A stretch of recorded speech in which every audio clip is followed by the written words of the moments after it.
কেন্দ্রীয় শহীদ মিনারে চলছে সর্বস্তরের মানুষের শ্রদ্ধা নিবেদন। বিস্তারিত জানবো, যোগ দিচ্ছেন সহকর্মী শাহরিয়ার অনির্বাণ।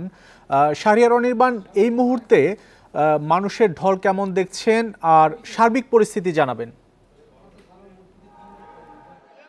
দেখুন, বেলা বাড়ার সাথে সাথে কিন্তু মানুষের ঢলও বাড়তে শুরু করেছে। সূর্যোদয় যখন আমরা দেখেছিলাম তখন যে সংখ্যক এখানে দর্শনার্থী বা যারা শ্রদ্ধা নিবেদন করতে আসছিলেন তার থেকে কিন্তু এখন কয়েক গুণ বেড়েছে। আপনাকে যদি আমি মূল বেদির চিত্রটি দেখাই, আপনি নিশ্চয় দেখতে পাবেন যে শহীদ মিনারের মূল বেদিতে এখন মূলত চলছে যে আলপনাগুলো আঁকা হয়েছিল, সেই আলপনার উপরে যে ফুল দিয়ে আলপনাগুলো আঁকা হয় সেই কার্যক্রমগুলো চলছে। তো সেই কার্যক্রমের ভেতরে আমরা যেটা দেখেছি যে সকাল থেকেই ঢাকা বিশ্ববিদ্যালয়ের যারা বিএনসিসির যারা কর্মী রয়েছেন তারা এখানে অবস্থান নিয়েছেন এবং তারা নিয়ে এই আলপনার কাজগুলো তারা সুন্দরভাবে সুশৃঙ্খলভাবে সুবিন্যস্ত করছেন। এর বাইরে যদি আপনাকে বলি, সাধারণ মানুষের ঢল নেমেছে এবং পাশাপাশি রাজনৈতিক নেতৃবৃন্দ যারা রয়েছেন, রাজনৈতিক সংগঠন যেগুলো রয়েছেন, পেশাজীবী যে সংগঠনগুলো রয়েছেন, তারা কিন্তু এখানে সরব উপস্থিতি আমরা দেখেছি। কিছুক্ষণ আগে রুহুল কবির রিজভীর নেতৃত্বে আওয়ামী লীগ বিএনপির পক্ষ থেকে বিশাল একটি জমায়েত তারা নিয়ে এসেছিল এবং এখনো সেই জমায়েতটি রয়েছে। আমরা দেখলাম যে মহানগর বিএনপির পক্ষ থেকে এবং ওয়ার্ড ভিত্তিক যে বিএনপির সংগঠন এবং অঙ্গ সংগঠন এবং গণসংগঠন যেগুলো রয়েছে, সেই সংগঠনের নেতৃবৃন্দ এবং তাদের কর্মীবৃন্দরা এখানে এসছেন, এসে শ্রদ্ধা নিবেদন করছেন। এই মুহূর্তে আমরা দেখছি যে জাতীয়তাবাদী কৃষক দল ঢাকা মহানগর উত্তর এর পক্ষ থেকে এখন শ্রদ্ধা নিবেদন করা হচ্ছে। এর আগে আমরা দেখেছি যে ওয়ার্ড ভিত্তিক বিএনপির পক্ষ থেকে যে দল সংগঠনগুলো রয়েছে, সেই সংগঠনের নেতৃবৃন্দরা এখানে এসেছিলেন। তাদের পক্ষ থেকে আমাদেরকে নেতৃত্ব পর্যায় থেকে যেটা জানানো হয়েছে যে বাংলাদেশ গণতান্ত্রিক রাষ্ট্র গড়ার স্বপ্ন নিয়ে বাংলাদেশের জন্ম হয়েছে এবং পাশাপাশি মুক্তিযুদ্ধের আগে যে সবার যে স্বাধিকার আন্দোলনের প্রথম সূচনাটা শুরু হয়েছিল এই 52-তে, এই 52-র ভাষা আন্দোলনে যারা শহীদ হয়েছিলেন, সালাম, রফিক, শফিক, বরকত, শফিউল, তাদের যে চেতনা ছিল সেই চেতনাটা ছিল। যে বিষয়টি জানি যে পরিবর্তিত রাজনৈতিক পরিস্থিতিতে এবার এই আন্তর্জাতিক মাতৃভাষা দিবস পালিত হচ্ছে। আমরা এর আগের বুলেটিনে দেখেছিলাম যে মাদ্রাসার ছাত্ররাও ফুল দিচ্ছে শহীদ মিনারে। এরকম আর ব্যতিক্রম কোনো কিছু চোখে পড়েছে কিনা আপনার? দেখুন, এটা আমাদের কাছে বেশ ব্যতিক্রম লেগেছে। আমরা একেবারে ভোরবেলায় অর্থাৎ ফজরের নামাজের পর আমরা দেখেছি যে মাদ্রাসার কিছু ছাত্ররা এসেছিলেন। যদিও তারা এখানে হয়তো ফুল তারা নিবেদন করেনি, কিন্তু তারা কিছুক্ষণের জন্য এখানে শহীদদের প্রতি শ্রদ্ধা নিবেদনের জন্য, কিছুক্ষণ স্মরণ করার জন্য, তাদেরকে শ্রদ্ধা নিবেদন জানাতে তারা এখানে নীরবে দাঁড়িয়েছিলেন। দাঁড়িয়ে থাকার পর তারা চলে গেছেন। তো এই যে সহ অবস্থানটা, এই যে সব মতের সবাইকে নিয়ে যে এই স্মরণ উৎসব করা বা এই শহীদ মিনারের ভাষা শহীদদেরকে স্মরণ করা, এই যে সংস্কৃতি, এই সংস্কৃতিটি আগামীতেও যেন বহমান থাকে। সব মতের মানুষরা যেন একসাথে হয়ে দেশের এই সার্বিক উন্নয়ন এবং পাশাপাশি নতুন বাংলাদেশ গড়ার যে প্রত্যয় ব্যক্ত করা হয়েছে জুলাই অভ্যুত্থানের মধ্য দিয়ে, সেটি যেন সামনে আরো বেগবান হয়। সাধারণ মানুষ যেন সমানভাবে বৈষম্যহীন সমাজ গঠনের যে স্বপ্ন দেখেছে সেটি যেন সফল হয়, এই প্রত্যাশায় ব্যক্ত করছেন সাধারণ মানুষরা কেন্দ্রীয় শহীদ মিনারে। শাহরিয়ার অনির্বাণ, আপনি আমাদের সাথেই থাকুন। আমরা যাব আরেক সহকর্মী আদিলুর রহমানের কাছে। আদিলুর রহমান, কি পরিস্থিতি দেখছেন? এখন দীর্ঘ লাইনে দাঁড়িয়ে সর্বসাধারণ শ্রদ্ধা নিবেদন করছে। এই যে মানুষের ঢল, কোন কোন এলাকায় ছড়িয়ে পড়েছে এই ঢল?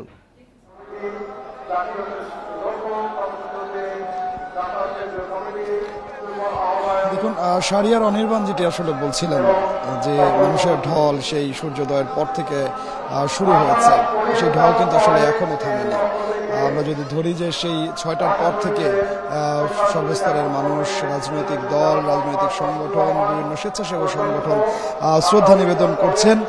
এখন 11টা বাজে, প্রায় 5 ঘন্টারও বেশি সময় হয়ে গেছে, কিন্তু এখন পর্যন্ত আমরা দেখতে পাচ্ছি যে শহীদ মিনারের যে মূল বেদি, সেই মূল বেদি ছাড়িয়ে যে সামনের যে সড়কটি দিয়ে পলাশীর মোড়ের দিকে চলে গেছে, সেই সড়কটিতে এখনো কিন্তু অসংখ্য সংগঠন, অসংখ্য প্রতিষ্ঠান তারা শ্রদ্ধা নিবেদনের জন্য আসলে অপেক্ষা করছেন বলে আমরা দেখতে পাচ্ছি। এবং এই ঢল কখন শেষ হবে তার কিন্তু আসলে এখনো বলা যাচ্ছে না। ঘোষণা মঞ্চ থেকে কিছুক্ষণ পরপর আসলে ঘোষণা দেওয়া হচ্ছে যে আজকে যেহেতু আসলে জুমার নামাজ, সেক্ষেত্রে আসলে যেন সবাই সুশৃঙ্খলভাবে সবাই যেন একটু দ্রুত শ্রদ্ধা নিবেদন করে অন্যদেরকে শ্রদ্ধা নিবেদনের সুযোগ করে দেন।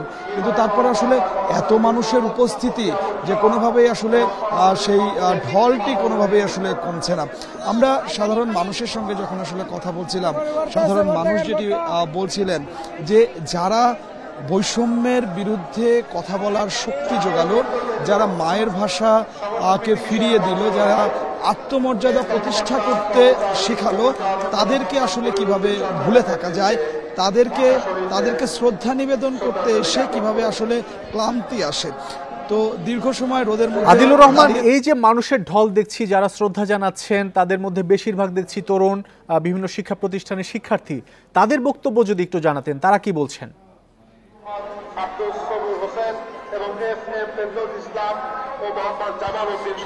দেখুন, এই তরুণদের কাছে এবারকার যে আন্তর্জাতিক মাতৃভাষা দিবস, সেটি কিন্তু আসলে বিশেষ গুরুত্ব বহন করে। তার কারণ হচ্ছে এই তরুণ, এই ছাত্রদের আন্দোলনের কারণে 24-এর গণ অভ্যুত্থান হয়েছে এবং গণ অভ্যুত্থানের পরে এই যে আন্তর্জাতিক মাতৃভাষা দিবস সেটি পালিত হচ্ছে এবং একই সাথে নতুন একটি বাংলাদেশ তারা পেয়েছেন। তো সেই জায়গা থেকে তরুণদের প্রত্যাশা যে তারা যে কারণে এই গণ অভ্যুত্থান করেছেন, আন্দোলন করেছেন, সেটি যেন আসলে বিফলে না যায়। এবং তরুণরা বলছিলেন যে এই যে তারা যখন আন্দোলনটি করেছেন, 24-এর গণ অভ্যুত্থানের আন্দোলন করেছেন, তখন কিন্তু তারা শক্তি পেয়েছেন, উৎসাহ পেয়েছেন এই 52 থেকে, এই ভাষা আন্দোলন থেকে। তার কারণ হচ্ছে তারা বলছিলেন যে ভাষা আন্দোলন 52 তাদেরকে শিখিয়েছে কিভাবে বৈষম্যের বিরুদ্ধে প্রতিবাদ করা যায়, কিভাবে বৈষম্যের বিরুদ্ধে গুলির সামনে, বন্দুকের সামনে দাঁড়ানো যায়, 144 ধারা ভেঙে কিভাবে মিছিল করা যায়। তো এটি আসলে 52 তাদেরকে শিখিয়েছে। তো সেই জায়গায় আসলে তরুণদের প্রত্যাশা অনেক এবং তরুণদের এবার আমরা অংশগ্রহণটাও অনেক বেশি দেখতে পাচ্ছি। বিভিন্ন স্কুল কলেজ থেকে শুরু করে বিভিন্ন শিক্ষা প্রতিষ্ঠানের শিক্ষার্থীরাও এখানে এসেছেন। আমরা দেখতে পাচ্ছি যে ছোট ছোট সন্তানকে নিয়ে মা বাবা এসেছেন, শিক্ষার্থীদেরকে নিয়ে শিক্ষকরা এসেছেন।